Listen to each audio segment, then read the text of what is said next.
안녕하십니까? 소쿨극장의 재미있고도 기이한 옛날 이야기 시간입니다. 오늘은 부모의 원수를 대신 갚아준 선비와 그를 찾아 헤매는 여인의 이야기입니다. 구독과 좋아요, 알람 설정 부탁드립니다. 재미있고도 좋은 글로 보답하겠습니다. 옛날 영남 땅에 김씨성을 가진 선비가 있었는데 글 읽는 틈틈이 갈고 닦은 활솜씨가 보통은 넘었다. 어떤 때 한양에 과거 보러 가다 길을 잃고 산속을 헤매게 되었는데 날이 어느새 저물어 사방이 어둑어둑해졌다. 조금 걸어가니 큰 기와집이 나타났는데 그 양옆에는 작은 초가집들이 가지런히 들어앉아 마을을 이루고 있었다. 그런데 이상하게도 마을 전체가 괴괴하고 인적 하나 없었다. 여러 번 문을 두드리며 주인을 찾았으나 대답하는 사람이 없어 중문을 열고 들어가니 나이 17에서 18세쯤 되어 보이는 아름다운 처녀가 문득 안에서 나와 맞아주었다. 울다가 나왔는지 낭자의 뺨에는 눈물 자국이 그대로 있었는데 선비의 모습을 보자 뜻밖의 반색하며 어디서 온 손님인가 하고 물었다. 과거 시험을 보러 가다가 산속에서 길 잃은 사연을 이야기하며 하룻밤 신세질 것을 청했다. 그러자 처녀는 그를 바깥채에 머물게 한 다음 저녁밥을 지어 올렸다. 비록 고기 반찬은 없을 망정 산나물로 정하게 차린 저녁상은 정갈하며 먹음직하였다. 김선비는 배가 무척 고팠던 참이라 잠깐 사이에 밥 한 그릇을 다 먹었는데 마파람에 개눈 감추듯 하였다. 배를 채우고 나서 가만히 생각해 보니 이 커다란 집에 달랑 처녀 혼자 있는 것이 무척 이상하였다. 게다가 아까 그 눈물 자국은 무엇 때문인지 더없이 궁금하였다. 선비가 그 까닭을 물어보려고 하는 참에 처녀가 먼저 사연을 털어놓았다. 소녀는 본래 양반의 딸인데 살림이 매우 넉넉하였습니다.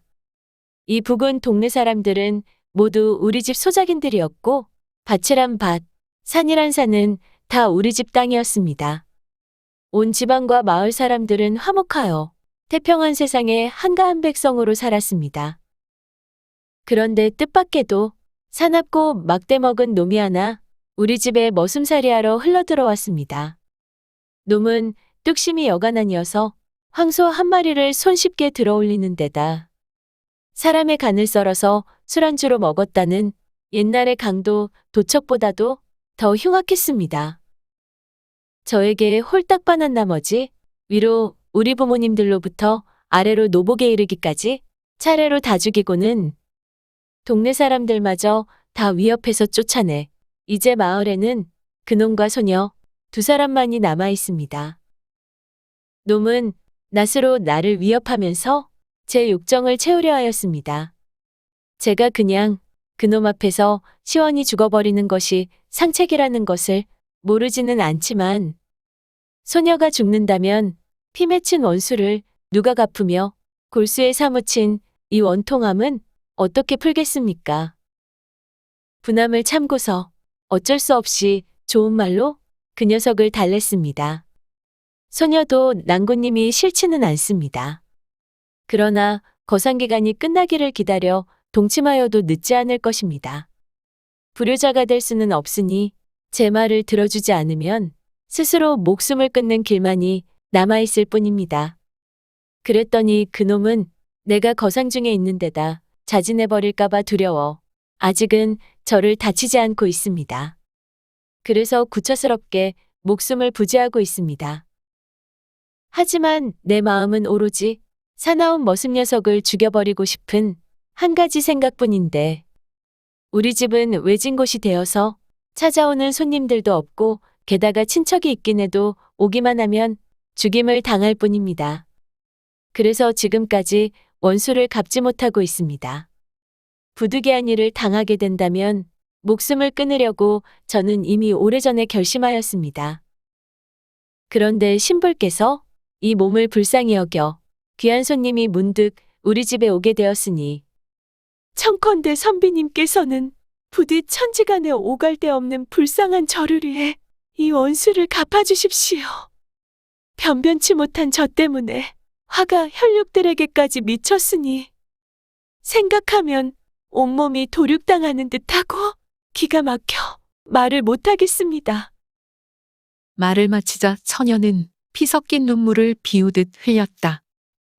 선비는 사나운 머슴 녀석의 힘을 당해낼 수 있을지 근심이 되기는 하였지만 믿는 구석이 있는 데다가 그녀의 말을 듣고 보니 분통함이 치밀고 의기가 북받쳐 처녀에게 장담하였다.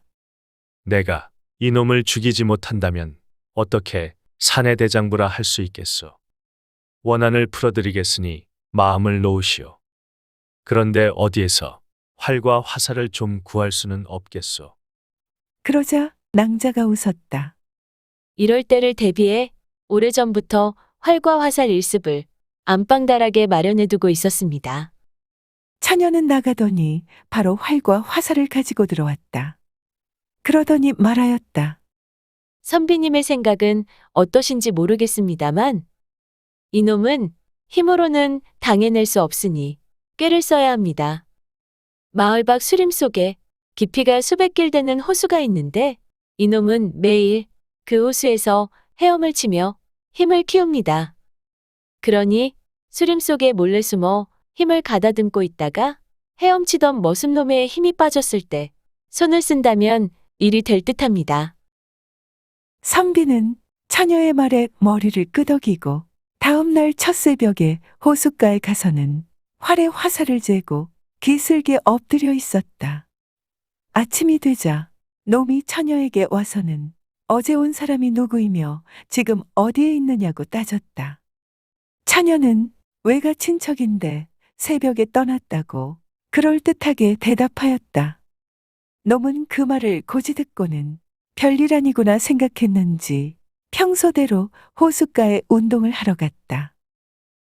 호수에 다다른 머슴놈은 사방을 둘러보더니 옷을 벗어놓고 물속으로 들어가 헤엄을 치기 시작했다. 그놈은 오리나 해오라기가 물결 따라 오르내리며 노니듯이 헤엄을 정말 잘 쳤다. 한 시즌이 지나자 헤엄을 치던 머슴의 힘이 어느 정도 빠졌다. 그때 기회를 노리던 선비가 화살을 날렸다. 화살에 맞은 놈은 외마디 소리를 지르더니 눈을 부라리며 몸을 돌려 기슭으로 헤엄쳐오기 시작했다. 선비가 정신을 가다듬고 두 번째 화살을 날려 이번에는 똑바로 맞히니 놈은 팔다리를 늘어뜨린 채 물 위로 떠올랐다. 선비는 그가 죽었다는 것을 알고도 혹시나 하는 마음에 나머지 화살을 다 쏘고 돌아왔다. 이때 처녀는 비단 수건을 대들보에 걸어놓고 일이 틀어지면 목을 메고 죽을 채비를 하고 있었다. 선비가 놈을 죽이고 돌아오는 것을 본 처녀는 너무도 기뻐 대청마루 아래로 뛰어내려 그를 붙들고 거듭거듭 살해하였다. 사무친 원한을 조금이나마 풀었으니 이 은혜에 어떻게 보답하겠나이까. 저를 낳은 것은 우리 부모님이지만 저를 살려준 은인은 선비님입니다. 이 몸이 두 번 다시 태어난 것은 전적으로 선비님 덕분이니 첩이든 무엇이든 선비님 마음대로 처분해 주십시오. 낭자의 말을 들은 김선비가 펄쩍 뛰었다. 소생은 아직 혼인도 안 했을 뿐 아니라 첩이라니 가당찮습니다. 내가 사나운 머슴 녀석을 처치한 것은 낭자에게 다른 마음이 있어서가 아니라 의리가 북받쳤기 때문입니다. 저놈이 죽은 것은 지은 죄가 그만큼 차고 넘쳤기 때문에 하늘의 벌을 받은 것이지 결단코 나의 용맹 때문이 아닙니다. 그러니 바라건대 좋은 곳에 시집가서 부디 복 많이 받고 잘 사십시오. 할 말을 다한 선비는 훌쩍 일어서더니 이름 석자도 알려주지 않고 잽싸게 그 집을 떠났다. 한양에 올라온 그는 과거 시험에 응시하여 다행하게도 좋은 성적으로 급제하였다. 그러나 시골에 세력 없는 집안의 자손인지라 한양을 여러 차례 오르내렸지만 10년이 넘도록 촐록도 받아보지 못하고 가산만 탕진하는 난감한 신세를 면하지 못하고 있었다. 한편 처녀는 머슴놈의 배를 갈라 분풀이를 하고는 좋은 날을 받아 이미 돌아간 부모들의 장례를 치르고 가산을 정돈하였다. 그 후 처녀는 한상처한 재상의 후처로 들어갔다. 부녀로서의 덕행이 나무랄 데 없었고 부부간의 금실 또한 매우 좋았으나 이상하게도 부인의 얼굴에서 웃음기를 도통 찾아볼 수가 없었다. 참 이상한 일이라고 생각한 재상은 벼르고 벼르다가 어느 날 부인에게 그 까닭을 물었다. 그러자 부인은 눈물을 흘리며 지난 사연을 죄다 이야기하였다.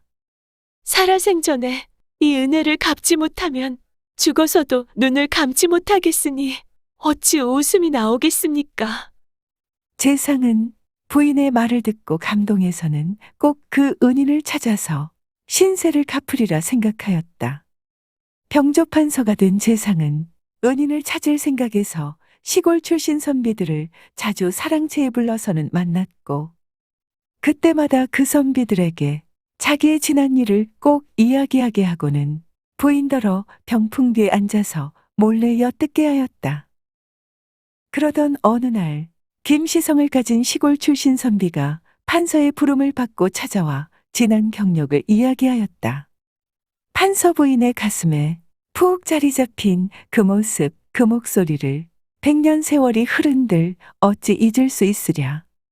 그 선비의 말을 듣자마자 판서 부인은 대뜸 병풍 뒤에서 튀어나와 오라버니, 하고 불렀다.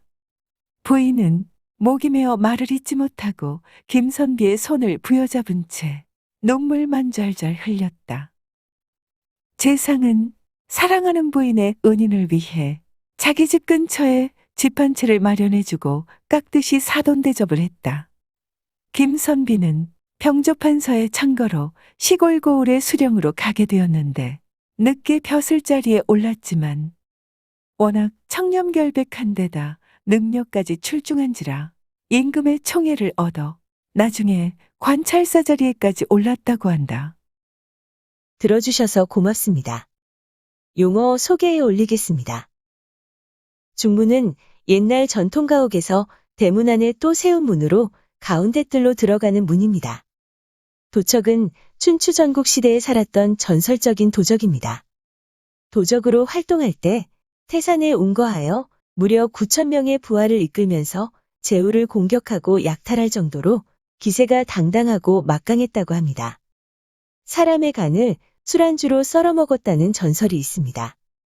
거사는 상중에 있는 것입니다. 시진은 시간의 단위입니다. 한 시진은 약 2시간 정도입니다.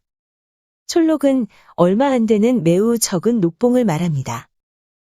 참고문헌 및 자료 출처 소개해 올리겠습니다. 1999년 출간된 책 한국인의 야담에 있는 내용을 빌렸습니다. 국립중앙박물관, 문화재청, 그리고 한국민속 대백과사전의 기사와 사진을 빌렸습니다.